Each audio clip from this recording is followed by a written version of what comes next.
Bom dia, boa tarde ou boa noite, sejam bem-vindos a mais um vídeo do canal. Eu sou Cleiton Mo e hoje eu vou trazer mais um conto indígena.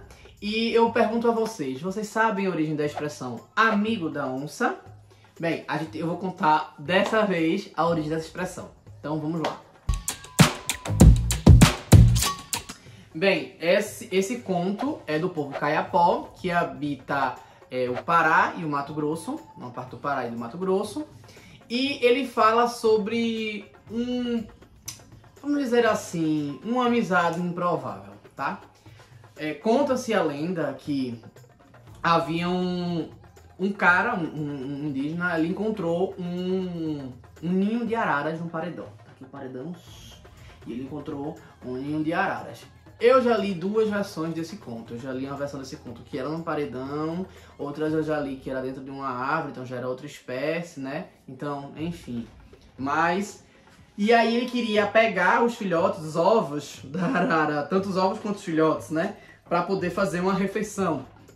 Só que aí ele sozinho não ia conseguir subir e descer. Então ele pede ajuda ao cunhado dele. Que aí algumas versões é o cunhado, outras versões... Foi irmão outra vez? Eu não lembro agora. Mas enfim, vamos ficar de cunhado aqui. E aí eles fazem um acordo de ir pra lá. Só que aparentemente o cunhado não gostava muito deles. Tinha uma certa rixa. Achava o outro meio inconveniente. Então o protagonista da nossa história sobe pra ir pegar as araras, enquanto o cunhado dele fica segurando uma coisa que ele usa como escada pra chegar lá, né? Que ele usa como apoio para chegar lá. Só que quando ele chega lá em cima, e aí você pode pensar que realmente seria um paredão, né? Um tronco, por exemplo, ajudando para chegar lá em cima, encostado, ou alguma coisa desse tipo, visto que uma árvore era só descer de volta, né? O cunhado pega e tira. E ele fica pendurado lá em cima. Que tristeza. Sem conseguir descer. E é tão alto que se ele pular, tchau pro ouro. Jesus, Nazaré. Né? Tchau, acabou-se. E aí ele pede pra colocar de volta o apoio e o cunhado diz, não vou colocar não, isso é pra você aprender, deixa de ser inconveniente, esse tipo de coisa. E aí fica nesse buruçu dessa coisa lá. E o cunhado vai-se embora e ele fica lá preso. E se ferre. Aí ele começa a pensar, como é que eu vou sair daqui agora? Tô ferrado, eu vou morrer de fome, vou morrer de sede, e se eu não for papado por nenhum outro bicho, né? Ou se eu não escorregar daqui, cai lá embaixo, ficar todo lascado, e outro bicho chegar e crau. E aí, o que eu vou fazer? Até que o que acontece? Chega uma onça. Chega uma onça. E aí a onça pergunta a ele o que é que tem lá, e ele fala que tem uns filhotinhos de arara. E a onça pede pra ele jogar os filhotes de arara. E ele pega e diz, eu vou jogar não. Eu vou jogar não, não vou jogar não. Eu não vou ganhar nada com isso. Aí a onça pergunta por que ele estava lá em cima. Ele explica a história. Aí ela pega e diz, vamos fazer o seguinte. Eu te tiro daí, beleza? Eu te tiro daí. E você joga pra mim os filhotes. Ele não pensa duas vezes. Ele pega os filhotes, joga os filhotes. A onça crau, come os filhotes. E a onça vai ao resgate dele. Aí, num dos contos que eu li que é na árvore, simplesmente a onça estava próxima a ele, coloca ele nas costas e vai. No que é do paredão, ela pede para ele escorregar e pular nas costas dela e ela segura ele. E aí assim vai.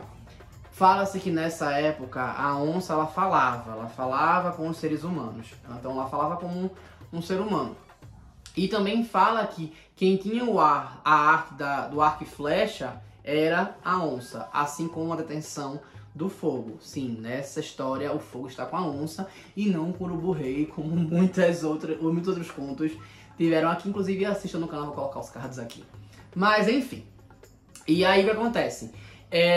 A onça leva ele pra casa, já que ele foi, como é que diz, desgarrado, né, do povo dele, né, foi esquecido por alguém do povo dele, ele pensa que se voltar só ia dar problema e que talvez, assim como o cunhado dele não gostava dele, outras pessoas não gostavam porque ninguém foi ao resgate dele, enfim, né? E aí ele fica pensando nisso, ele prefere não voltar e a onça leva ele pra sua toca. Quando chega lá, a onça fêmea não gosta nada da situação porque diz que o homem não presta. O que eu faço tá errado, tudo que eu penso tá errado, se eu converso com outra pessoa tá errado, tudo tá errado. Fala o que eu acertei até hoje? Nada. Inclusive esse momento agora eu acho que você tá errado. Ela estava errada? Não, ela não estava errada, ela estava certa, coberta de razão. A gente sabe que o bicho que não presta é o ser humano. Isso é normal.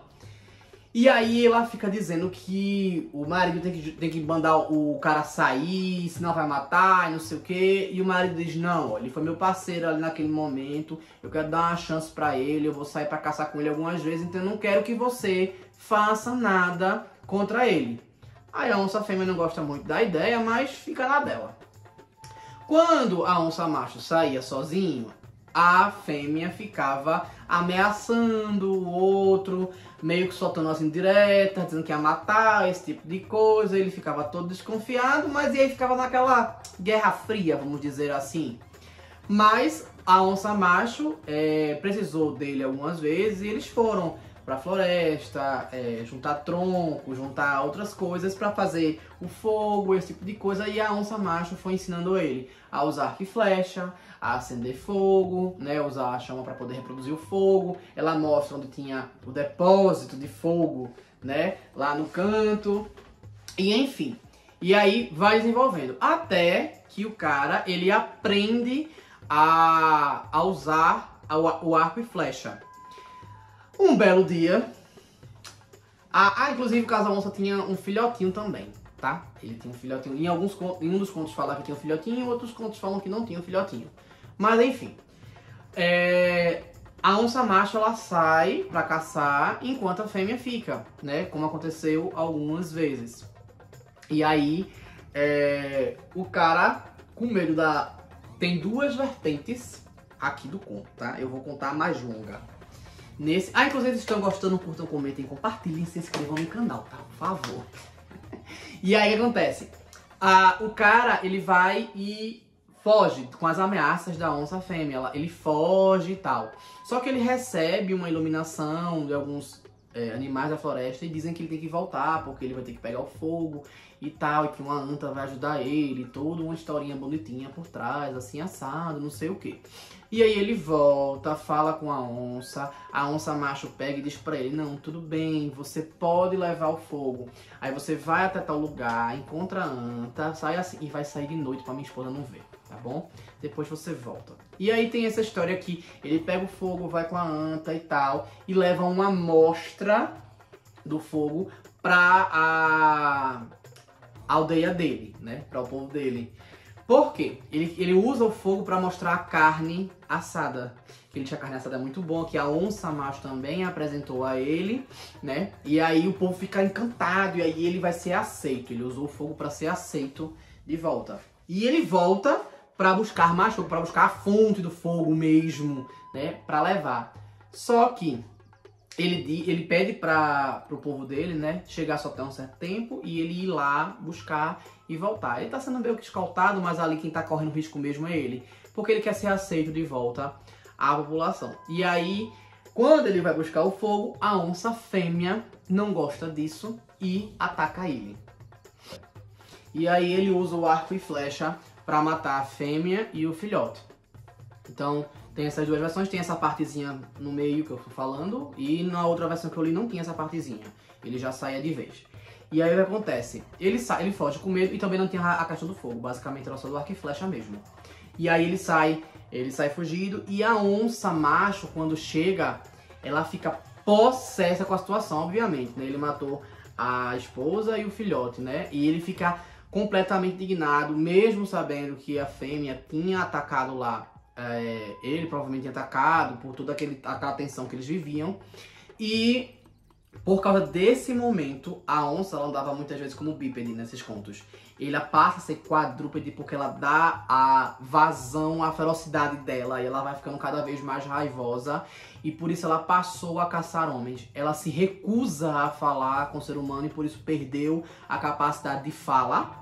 Ela decidiu caçar o ser humano e a partir daquele momento ela virou uma ameaça para a população ali ao entorno. Diz que foi assim que as onças começaram a ser uma ameaça para o povo. Foi assim que o homem aprendeu a usar arco e flecha. De acordo com Caiapó, foi assim que eles obtiveram o fogo, né? E essa rixa, enfim, começou. E também, mais na frente, deu origem à expressão o amigo da onça.